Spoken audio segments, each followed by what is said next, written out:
Hey there, I'm Lance and I'm a gamer. And I'm Sam, and I'm a non-gamer. And we are Love to Hate, where we try to help gamers find great games to play with non-gamers. And today we're taking a look at Moonrakers by IV Games. Moonrakers is a sci-fi game in which you are going to be negotiating with the other players, trying to complete different missions, objectives, so that you can get points. This is a race to 10 points. That's all there is to it. You just need to be the first to get to 10. You're going to be buying crew members. You are going to be doing some deck building in this game. Lots of interesting things going on. We have a Kickstarter edition of the game, so the components on this one are pretty high quality. Let's take a look at it down below. We'll explain it to you how it works, and then we'll come back and share our thoughts on it as a gamer and non-gamer. All right, here's Moonrakers on the table. Let me show you guys how this negotiation deck building game is going to work. And you are going to see some top-notch components here, including metal coins, very nice detailed cards, lots of cards, some custom dice, and custom little ships that work as your score counter. You also are going to have a player board, and as I mentioned, this is a deck builder, so you are going to have a hand of cards that you will be using throughout the course of this game. And also, as part of the Kickstarter exclusive edition, I'm not sure if this is included in the retail edition or not, but there is a comic book to tell you the origin of the storyline of what's going on here in this game. You can see that this is a comic book with full color pictures and a story to read. So pretty cool there. Now, on to the game and how this is going to play out. What you are trying to accomplish in this game is you are trying to be the first person to get 10 points moving your ship all the way to the top of this track here. And if you do so, you are going to be the winner. On your turn, you are going to follow what is on your player ability card here. So the first thing is contract. Now, you have a couple of choices here. You can choose to try and accomplish one of these contracts out here, or you can choose to stay at base. So we'll cover what doing a contract is first. Now, at the beginning of the game, all the contracts that are going to be out here in this 8-card market are either going to be 1 danger die, 2 danger dice, or no danger dice. You will not see any 3s or 4s. These will not be at the beginning of the game. These are very difficult to do. What you are looking at on these cards, in this bottom left corner, it will show you the requirements to be able to complete this contract. Up here in the top right corner, it will show you how many victory points you will win and how many dollars you will win, credits. The area down here that will be highlighted will show you how many danger dice you will have to roll if you are going to attempt this contract. So in this particular one, there are no danger dice, and I need 1 blue card is what I call these, and 1 orange card. The orange cards are damage, blue cards are reactor cards. I just call them blue and orange. Now, you pick which of these contracts you are wanting to go for. So we're just going to go with this one right here. I feel like this will be a good example. And you can decide whether you want to attempt this on your own, looking at the 5 cards that you have in hand, or if you want to ask someone for help. If you're asking someone for help, you are telling them you need help accomplishing some of the requirements down here, and you can negotiate the things that are listed on the card, such as the victory point. You might tell that person, hey, I don't know that I can get 2 of the thrusters that I need here. I only have 1, and I'm hoping maybe you can help me out. Maybe they do have a thruster, but they want the victory point if they are going to help you out. And you might do that because this still gives you $2, but you might tell them, hey, well, you're going to have to roll the danger die if you are wanting that victory point. So there's some negotiation that goes on in this game, and that is a huge part in the game. Whatever you end up working out, you are then going to attempt the contract. Now, you can tell your partner to go first, or you can go first, or however you want to do it, but you are going to have your hand of cards. As I mentioned, you will have 5 cards in your hand. Let's go over what some of the cards are in the game.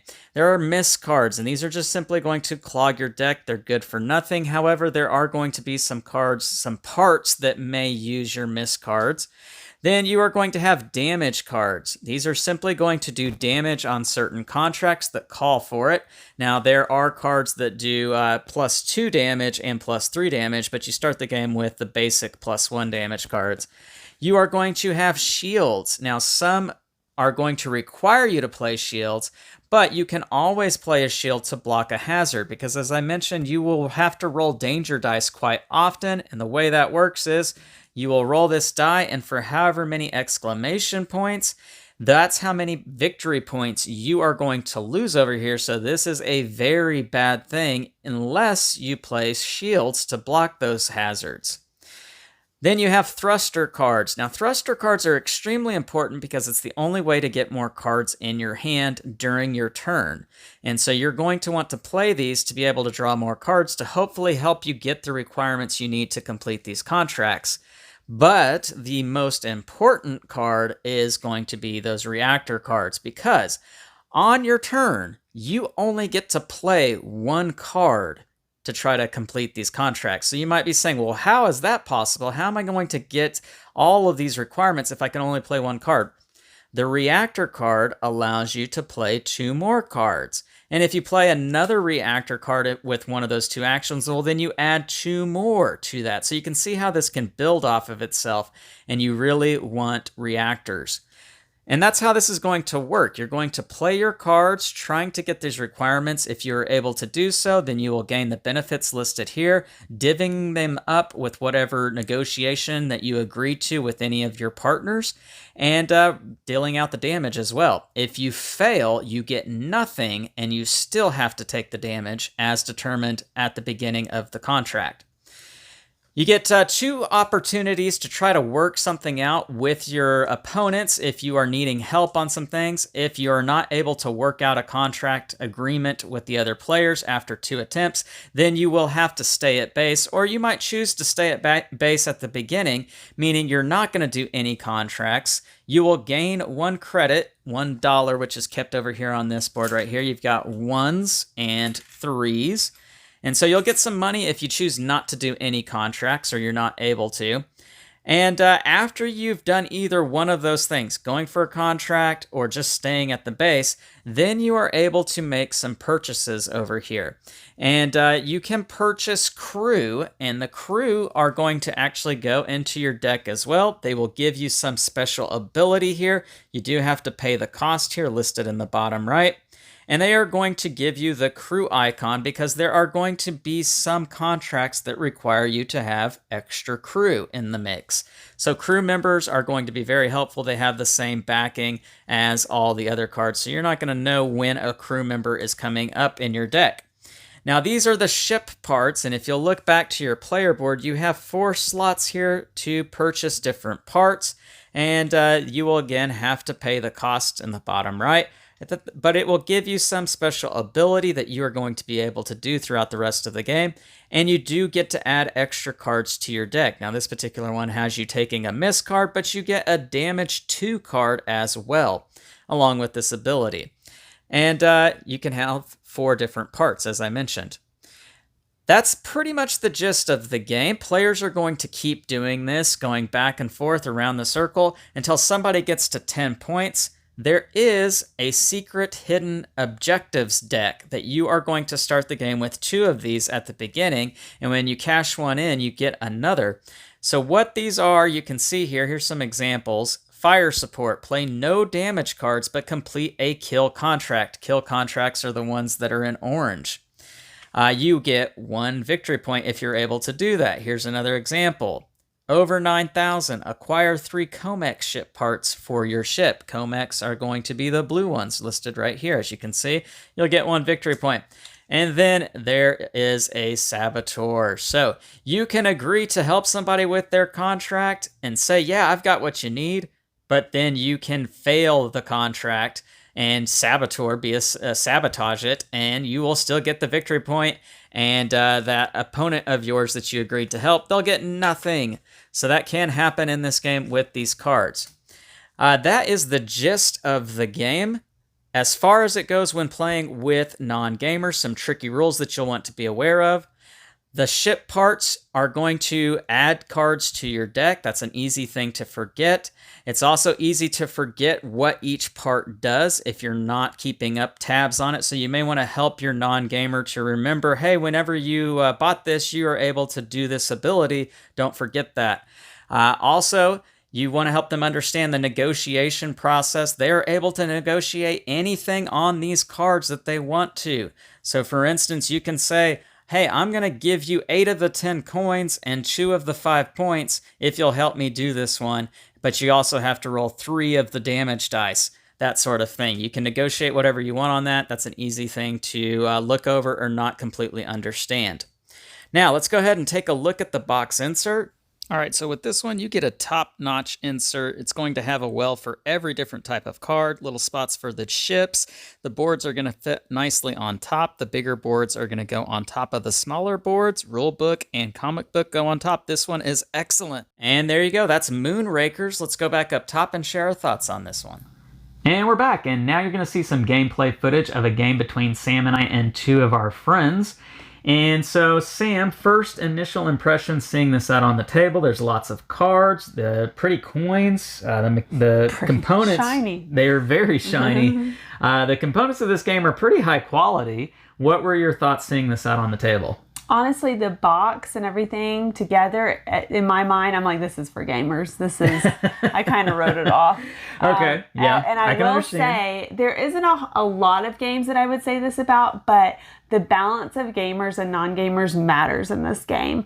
We were playing with me, Lance, and 2 of our friends who they're more on the gamer side now than non-gamers. So I was really the only true non-gamer at the table, and it made a difference. It made me start to zone out a little bit towards the end because the 3 of you really got into it, and I just couldn't get to that level. Yeah, and I think this is a game in which it can be easy to feel like you don't stand a chance. It can be easy to get left behind because you see that 10-point track, and if you aren't really completing your missions or you're just not making good negotiation deals... Which games that require negotiations are not my forte. Okay. I am not good at negotiating. I'll give away anything. So yeah, we've played about 100 games of Bonanza, and you give away a lot of good beans. Not good. So I will agree with that. But yeah, this is a game in which you can see people getting away from you on that score track, and once you kind of fall behind, it's really hard to get back into the mix of things because nobody's going to be really making a whole lot of deals for you to get you back in the game. Yeah. No one's going to be bending over backwards to really help you get back into it. Why would they? But all that being said, it wasn't a difficult game to understand how to play. Absolutely not. It looks really nice and really complex, but it wasn't hard to understand. I understood what I was supposed to do. It's also the gameplay time is 60 to 120 minutes. That's a lot for a non-gamer. Yeah, so definitely 2 things you said there. Yes, this game is not heavy at all to really wrap your mind around and figure out what you're doing. This is an easier game to explain to people. Just going back to the looks of it, you mentioned that this is a game that looks like it's only for gamers. I would say that this is a game that can be played with non-gamers. You just want to make sure that you're not playing with a whole lot of gamers and a few non-gamers. Yeah, I think you either need to have 2 and 2, or I would like to try. The only time I've played this game was with Lance and our other 2 gamer friends. I would like to play it with just Lance. Yeah, it's definitely not a game I'm writing off. It's a game that I'd like to try again with the different components of people. Yeah, and I will agree with that, and that's the thing about negotiating games. The experience you're going to have with it is very dependent upon who you're playing with. It's the same thing when it comes to social deduction kind of games. Yeah. Because the personalities matter so heavily, and if you're playing a game with somebody who just doesn't have that type of personality that works for that particular kind of game, it's going to alter the experience for you. Yeah. And as I give everything up, and everybody at the table, I think, takes advantage. So it did not work. I mean, I think I ended the game at 0 points, didn't I? Because by the end, we were just like, it doesn't matter. I'll just give you what you need to get to 10. Yeah. And so, that's not 100% objective as far as our review can be on this, but I do think there is some solid points to be made when it comes to the type of people you're playing a game like this with. It's just going to influence or have an effect on your enjoyment experience with that particular game. Now, you also mentioned that this is a 60 to 120 minute game. It does, when you're playing at least with 4 players, it does go that full 2 hours. Yeah. And so you do want to be mindful of that because, as we've said in lots of videos, that you're not going to get non-gamers to want to really sit for that long. You're asking a lot to sit down and give 2 hours of their life to something that they may not like at the end. Yeah. So it is quite a tall ask to make of a non-gamer. So now, speaking specifically from a gamer's perspective on this game, there's a lot of things that I enjoyed with it. I really did enjoy the deck building. I enjoyed figuring out how to play my cards to my best abilities to get things to happen for me on my turn. I enjoyed the negotiating and working out deals with the other players. Yes, I will give you what you need to help you out, but you're going to give me that point, or you're going to give me the bonus card. Whatever it is that you're trying to work out. That's a fun experience that I felt like with this particular game.